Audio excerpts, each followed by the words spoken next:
Tonight, an emergency program to rescue family members from Gaza criticized for having no urgency. And I'm stressed out. This is not an emergency program.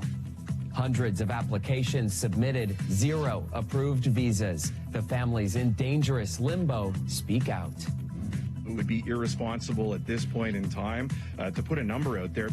Plus, how many billions of dollars will it cost to refurbish the nuclear plant in Pickering?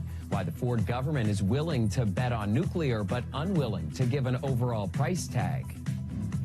Wow. Okay. And the unanimous vote that shocked the mayor pushing forward a new housing tax. Details on who'd be on the hook. Good evening, I'm Chris Glover. We're starting tonight with people here in the GTA desperate to get their loved ones out of Gaza. A Milton man says he'll hold the Canadian government responsible if anything happens to his family as he waits for their temporary visa applications to process. The federal government opened the emergency program earlier this month, but those who have applied say it's been a slow disaster. Dale Manukduk has our top story tonight.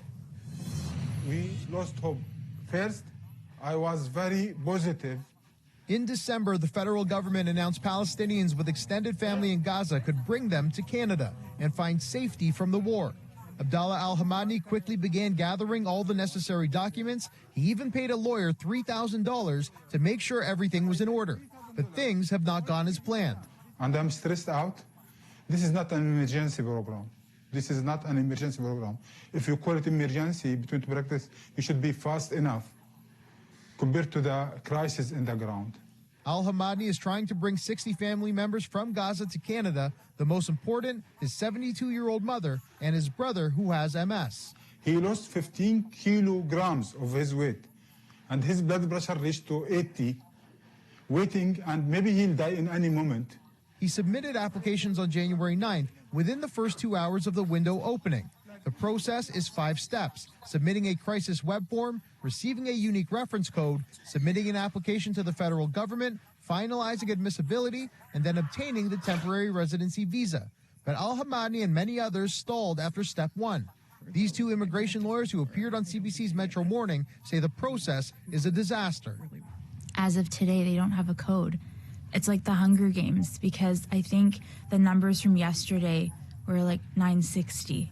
So there's 40 spots left. They're still waiting for a code. They're feeling really hopeless and really devastated. The way that it has been, administered or not has made it virtually impossible, at least for my clients, to apply.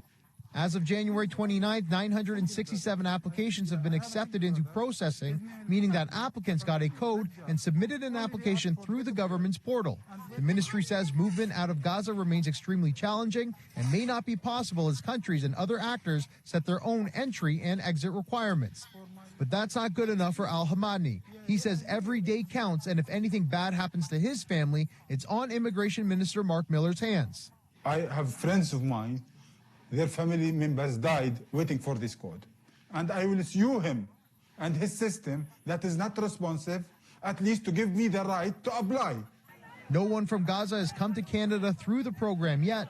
The ministry says applications are being reviewed to determine eligibility and admissibility. Dale Manukduk, CBC News, Milton.